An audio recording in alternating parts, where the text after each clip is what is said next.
축구 선수들은 30대에 접어들면 점점 노쇠화를 겪는데요. 이에 30대 중반이 다가오면 선수 생활을 마무리하게 되죠. 하지만 대다수의 선수들이 은퇴를 한 나이가 되어서도 선수 생활을 이어가는 선수들이 있습니다. 그래서 오늘은 아직 은퇴를 선언하지 않은 선수들에 대해 알아보도록 하겠습니다. 이 영상에 나오는 선수들은 1985년 이전에 출생한 선수들 중에서 선정했다는 점 양해 부탁드립니다. 그럼 지금 바로 시작합니다.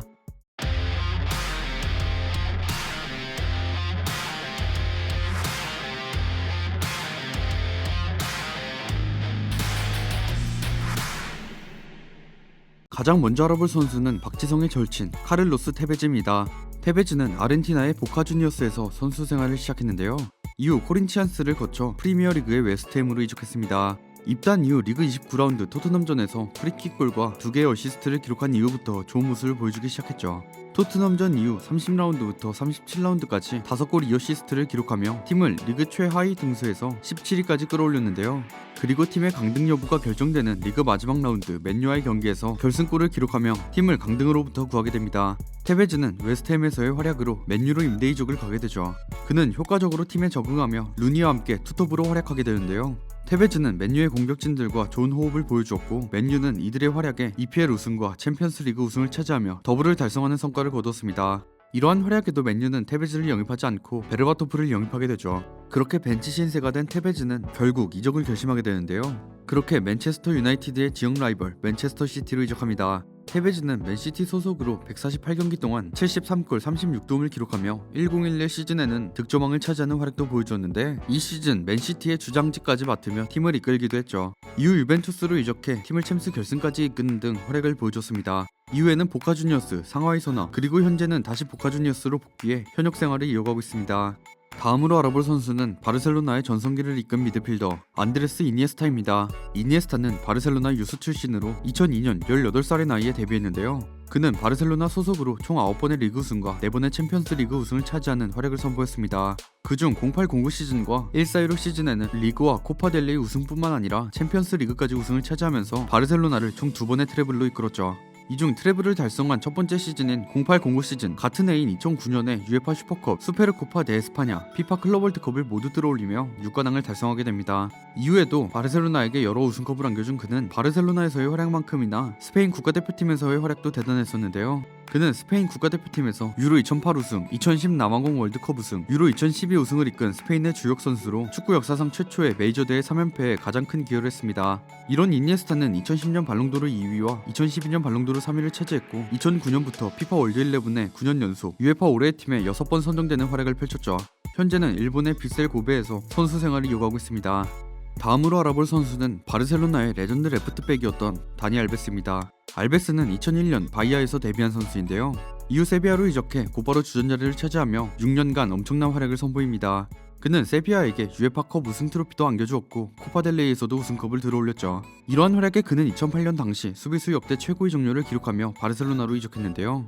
알베스는 바르셀로나에서도 활약을 이어갔고 총 8년간 역대 우측 풀백 중에서도 손꼽히는 엄청난 모습을 보여줬습니다. 그는 2008년 바르셀로나로 이적하자마자 트래블을 이끌었고 라리가에서는 최고의 수비수상까지 받는 활약을 보여줬죠. 1415 시즌에도 알베스는 바르셀로나의 트래블에 큰 공헌을 했는데요. 그는 이런 활약으로 역사상 가장 많은 트로피를 가진 선수로 등극하게 됩니다. 그의 우승 횟수로는 총 40회로 어마어마한 우승 기록을 가지고 있죠. 그는 우승 이외에도 피파 월드 11 8회와 UEFA 올해의 팀에 5번 선정되는 등의 활약을 보여줬습니다. 이후 알베스는 2016년 유벤투스로 팀을 옮겨 활약을 이어갔는데 유벤투스 이후에는 파리 생제르맹, 현재는 상파울루에서 선수 생활을 이어가고 있죠. 다음으로 알아볼 선수는 로번과 함께 로베리 라인으로 미넨을 이끈 프랑크 리베리입니다. 리베리는 2007년 바이에른 미넨으로 팀을 옮기며 미넨은 물론 분데스리가의 역사에 남을 활약을 선보인 선수인데요. 당시 분데스리가 최고 이적료를 기록하며 많은 기대를 받았고 이 기대에 힘입어 엄청난 활약을 선보이죠. 분데스리가 데뷔 시즌인 07-08 시즌부터 팀의 우승에 큰 활약을 보여줬고 분데스리가 올해의 선수상을 수상했습니다. 08-09 시즌에는 로베리 라인을 결성해 리그와 컵 대회를 석권하고 챔스 준우승까지 차지했는데요. 이후 12-13 시즌에는 분데스리가 최초의 트래블을 이끌었습니다. 리그에서는 압도적인 모습으로 리그 우승을 차지했고 챔스 결승에서는 같은 분데스리가의 도르트문트를 만나 승리를 이끌었죠. 이날 리베리는 팀의 선제골에 발판을 마련했고 후반 막판 로번의 결승골에 감각적인 패스로 어시스트까지 기록했는데요. 그렇게 팀은 2대1로 승리하며 리베리는 생애 첫 비기어를 들어올리는 데 성공합니다. 그리고 마지막 포칼 결승에서도 승리하며 우승컵을 들어올렸죠. 결국 호날두, 메시를 제치고 12-13 시즌 UEFA 올해의 선수로 선정되었는데요. 12-13 시즌 리베리가 보여준 퍼포먼스는 윙어가 보여줄 수 있는 최고의 퍼포먼스를 펼쳤다고 봐도 무방했는데, 지금도 말이 많은 2013년도 피파 발롱도르가 기간 연장 재투표만 일어나지 않았다면 리베리가 받는 게 당연했다는 의견이 많을 정도로 굉장한 활약을 보여줬던 시즌이었습니다. 이후 바이에른 뮌헨에서 18-19 시즌까지 활약하다 이탈리아의 피오렌티나로 이적해 선수 생활을 이어가고 있죠.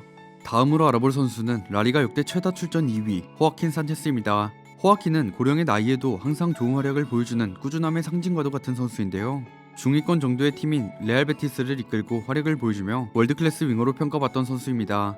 04-05 시즌에는 시즌 도움왕에 등극함과 동시에 베티스를 UEFA 챔피언스 리그에 진출시키는 데 성공하죠. 이런 호아킨은 새로운 도전을 위하여 베티스를 떠나 발렌시아로 이적하는데요. 당시 발렌시아는 쿠만 감독에 의해 부진을 겪었고 이후에도 우여곡절을 겪으며 1011 시즌을 끝으로 말라가로 이적합니다. 말라가에서는 핵심 선수로 활약했고 이후 피오렌티나로 이적하죠. 피오렌티나에서의 1-4-15 시즌에는 전성기 못지않은 활약을 선보이며 피오렌티나의 핵심 선수로 거듭났는데요. 그렇게 두 시즌 동안 피오렌티나의 핵심으로 활약한 뒤 2006년 이후 9년 만에 베티스로 이적하며 친정팀으로 복귀했습니다. 이후 19-20 시즌 라리가 16라운드 해트트릭을 기록하며 38세 141로 라리가 최고령 해트트릭을 기록했죠. 현재는 많은 나이임에도 꾸준히 출전하며 라리가에서 총 567경기에 출전해 라리가 역대 최다 출전 순위 2위, 필드플레이어 최다 출전 순위 1위에 올라있는 선수입니다. 다음으로 알아볼 선수는 많은 나이에도 다시 유럽 무대로 복귀해 엄청난 활약을 보여주고 있는 선수 질라탄 이브라이모비치입니다. 질라탄은 스웨덴 리그의 말메에서 데뷔했는데요. 말메 이후 아약스, 유벤투스를 거쳐 인테르로 이적하며 큰 활약을 보여줍니다. 인테르 시절 3시즌 동안 리그 우승을 모두 차지하며 전세계 사람들에게 자신의 이름을 알리기 시작했죠. 이 시절 질라탄은 세리에 올해 선수와 세리에 최고의 외국인 선수 타이틀도 수상했는데요. 08-09 시즌에는 리그 득점왕과 리그 우승을 동시에 석권하는 활약도 보여주었습니다. 이후 바르셀로나를 거쳐 다시 돌아온 이탈리아 리그에서도 큰 활약을 보여주었죠. AC 밀란으로 이적하며 세리에A에 복귀한 질라탄은 이적한 시즌에 리그 우승을 차지하는 활약을 선보였는데요.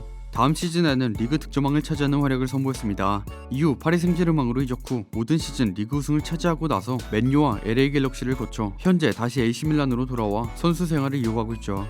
AC 밀란에 복귀한 뒤 19라운드 복귀골을 선사한 질라탄은 1990년대, 2000년대, 2010년대, 2020년대에 모두 골을 넣은 진기록을 세우게 되는데요. 질라탄이 오기 전까지 역사상 최악의 부진을 거듭하고 있는 AC 밀란을 이끌고 좋은 성적을 보여주고 있습니다. 다음으로 알아볼 선수는 유벤투스의 레전드 골키퍼 잔루이지 부폰입니다. 부폰은 95-96 시즌 파르마에서 데뷔했는데요. 96-97 시즌부터 팀의 주전 키퍼가 된 부폰은 00-01 시즌까지 파르마의 후방을 책임졌습니다. 이후 당시 골키퍼 역대 최고 이적료인 5,420만 유로, 한화 약 730억 원을 기록하고 유벤투스로 이적했죠. 이때부터 꾸준히 활약을 보인 부폰은 18-19 시즌 잠시 파리를 거친 이후 유벤투스로 다시 돌아와 현재까지 활약을 이어가며 팀의 레전드가 되었는데요. 유벤투스 소속으로만 679경기를 소화하며 유벤투스 소속으로 10번의 리그 우승을 기록해 세리에A 역대 최다 우승 기록을 보유하고 있습니다. 세리에A 소속으로는 총 653경기를 소화하며 세리에A 역대 최다 출장 기록을 이어가고 있죠. 이런 부폰은 이렇게 오랜 기간 활약한 만큼 뛰어난 실력을 가지고 있는데요. 1-5-16 시즌에는 974분 동안 무실점을 기록했고 세리에A 최장기간 클린시트 기록만 해도 10위권에 3차례나 이름을 올린 축구 역대로 봐도 손꼽히는 골키퍼입니다. 클린시트 경기만 치더라도 세리에A에서 294경기를 기록했죠. 이외에도 단일 시즌 최다 클린시트 그리고 최다 연속 클린시트 기록 보유자도 바로 부폰인데요. 이런 부폰은 유벤투스에서 679경기, 파르마에서 220경기, 이탈리아 국가대표팀에서 176경기, 파리 생제르맹에서 25경기를 소화해 총 1100경기 출전이라는 금자탑을 쌓았습니다.